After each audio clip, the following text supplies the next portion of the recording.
When I was in high school, I was part of a group that toured around to different churches and things like that, and we would do a program that included music and dramas and talks like this. And in my junior year, we got the opportunity to go to Barbados, a country that's in the Caribbean, in order to do that, to travel around to different schools and churches in the area and do this program that we were working on. And one of the days when we were in Barbados, we got to spend at the beach, which was really awesome because, I don't know if you've been to beaches in your life, but Caribbean island beaches just are better because you're on a Caribbean island on a beach, right? And so one of the things we had talked about was our leader, who had been to Barbados before, said, we've got to go on a glass-bottom boat as part of this day. And so we went on this glass-bottom boat, and it was a boat that had two levels. There was a top tier and a bottom tier with a glass bottom on it, and they took us out to this place that was about half a mile offshore, and it was over this shipwreck. You're going to see the irony of that here in a second, but it was over a shipwreck, and we could swim, and so being high schoolers, right, you're on the top level, all the kids, because that's the cool thing to do, and you're jumping off the boat into the water, and after a little while of swimming, our time was coming to an end, but about at that time, the water started getting really rough, and so we left to go back, and the engine on the boat stopped working, and the water just kept getting rougher. So you can picture this. This is like a small boat with two tiers, on the top of which is everybody in the group, and the boat is doing this, back and forth, until eventually the boat did this and didn't come back, and dumped our entire group into the Atlantic Ocean. And the boat joined that other shipwreck on the bottom of the Atlantic Ocean. Now, this was dicey. I look back on it now, and it could have been really bad. We didn't have life jackets on. There were life jackets floating past us in the water as we were treading and trying to stay afloat. It was crazy, but good news was we all got life jackets, got picked up by random boats and taken to random beaches, but wound up getting back together, and everybody was fine. Now, I share that story. There's tons more details. Come have coffee with me. We'll talk about it. But I share that story to say this. Tell me that's not how the last 2 years have felt. We're just getting dumped over and over again off a boat into the Atlantic Ocean.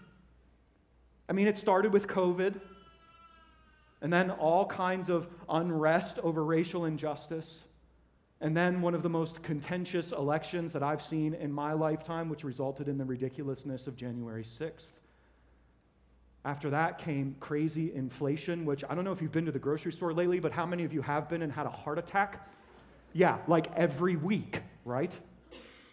And now, right, now we're either on the brink of an impending recession or we're in a recession, depending on what the definition is, because apparently there's definitions of what a recession is now and all of those.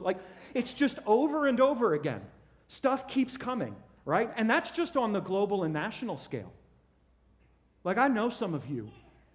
I know that you've been through some things on a personal level over the last couple years that have just made what's going on globally and nationally all the more difficult. And I know that there are those of you that I don't know what you've been through personally, making that worse as well. And so here's what I want to do. What do you do when that happens?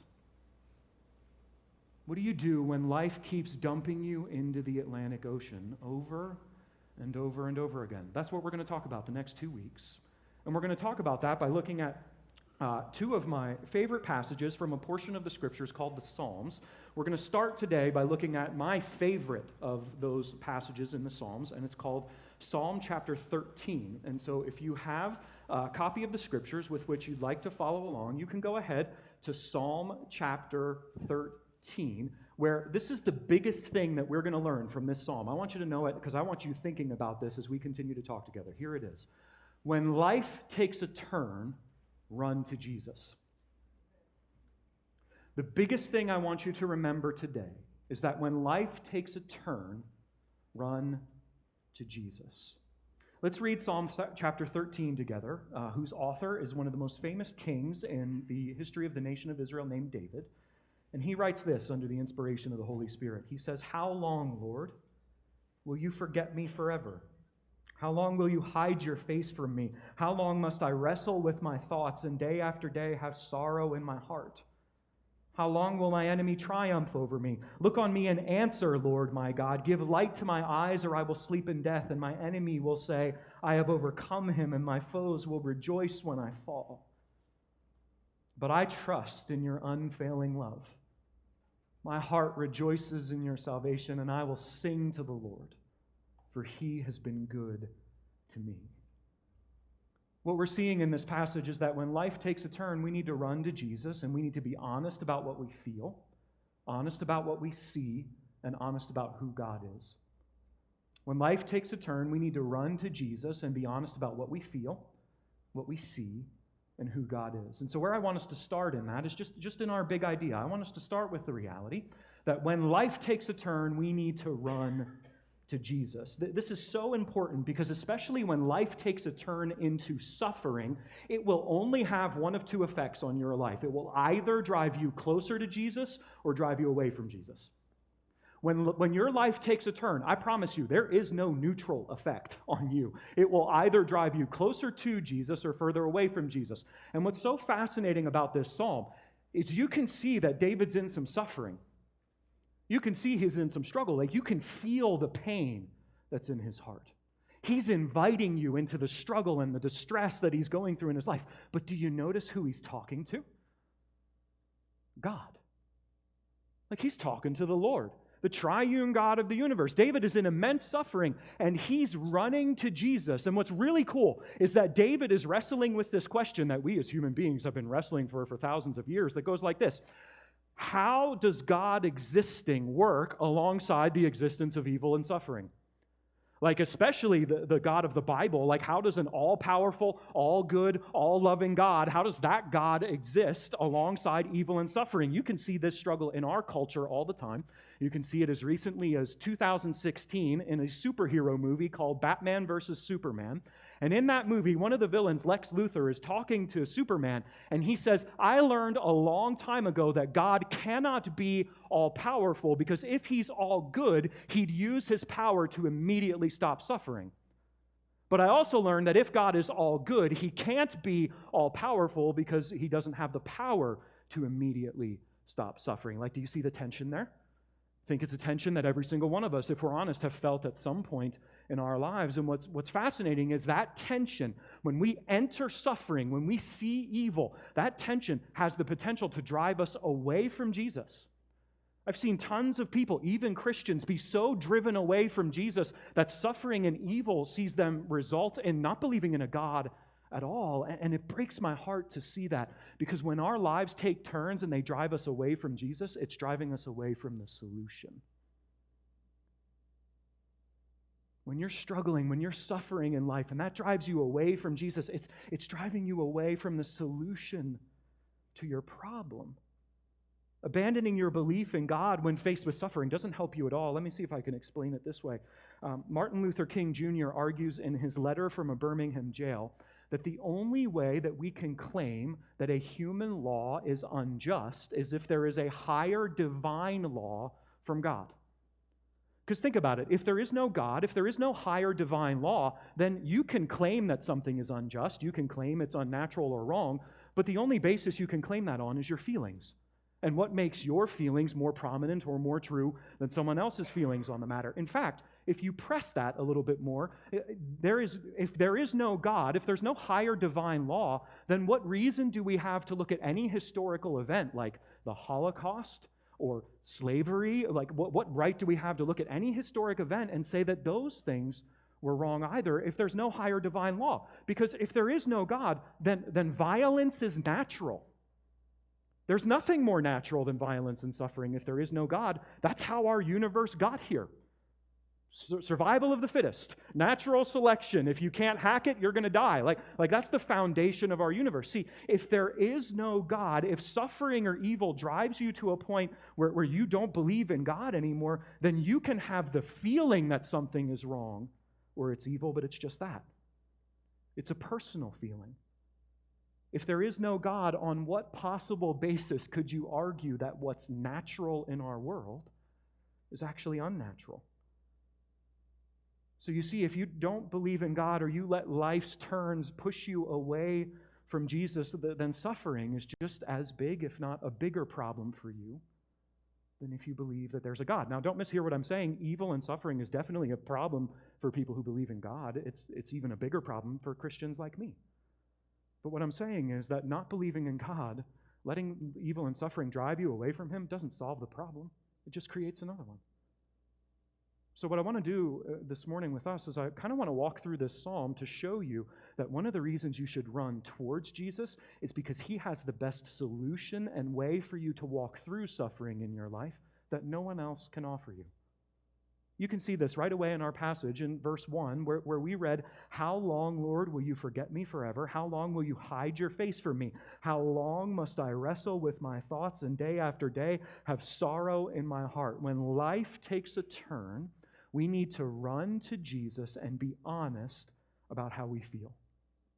I love how transparent David is being here. Like, please don't miss what he's saying. He's looking at God and saying, how long?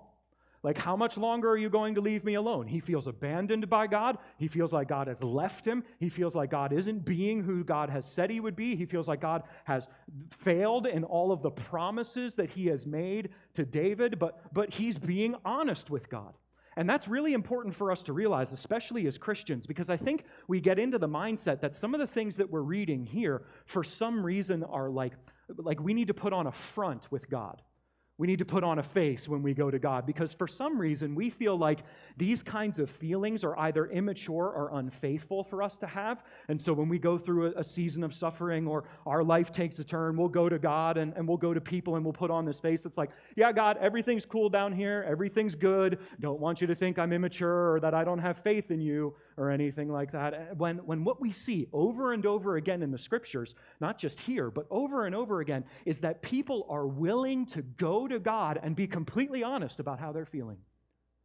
One of my favorite moments is found in the life of a guy by the name of Jeremiah, who God came to and said, I'm going to give you a ministry where you are going to be able to build up kingdoms and tear down kingdoms just with your words. That's how powerful I'm going to make you. I'm signing up for that ministry if God comes to me and says that. And so Jeremiah does. And every time he speaks the word of the Lord, he's beaten, mocked, thrown into stocks, he's thrown into pits, and then one day he speaks the word of the Lord, and like all of those things happen at once, where he's beaten and mocked and spat on and thrown into a pit. And here's what he says to God. Listen to this. "O Lord, you have deceived me, and I was deceived. You are stronger than I, and you have prevailed. I have become a laughingstock all the day. Everyone mocks me." That word translated deceived can also be translated tricked. It can be translated liar, and it's used to refer at times in the Hebrew Old Testament to a woman seducing a man into her bed.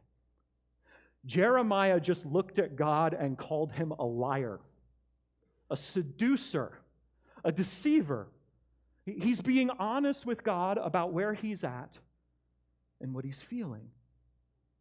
Just like David, he was in a horrible situation. You see this all over the Scriptures, people who are in terrible situations coming to God and being honest. Here's what that means for you. You have permission to be honest with God about what you're feeling. You have permission when your life takes a turn to run to Jesus and be absolutely honest about everything that you're feeling. You don't need to put a face on for Him, because guess what? He already knows what you're feeling. He knows it. So you don't have to fake it. Like, I have been attached to my wife in some kind of formal relationship, whether that's dating, engagement, or marriage, for 18 years, half of my life. And over that time, we've gotten to know each other pretty well, and so my wife knows when I'm struggling. Like, she knows when I'm angry, she knows when I'm hurting, and yet I still constantly try to lie to her about it. Like, she'll see that I'm struggling, and she'll come and say, "Hey, are you okay?" And what will I say to her? "I'm fine. I'm fine." And like the thing I love about my wife is like, we're just to the point now where she calls me out on my middle school boy nonsense, and she's like, "Yeah, no, you're not. You're not fine. Something's wrong. Let's talk about it." That's the same with Jesus.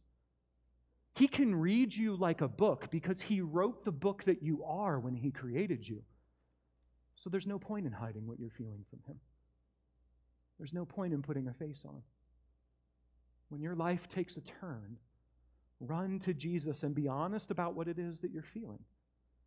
Not only that, be honest about what you're seeing too. Because we have the opportunity when life turns, not just to run to Jesus and be honest about what we feel. We get to be honest about the things that we're seeing. Look at how the psalm continues in verse 2. David says, "How long will my enemy triumph over me? Look on me and answer, Lord my God. Give light to my eyes, or I will sleep in death. And my enemy will say, I have overcome him, and my foes will rejoice when I fall." David is looking at his situation, and what he sees overwhelms him and terrifies him.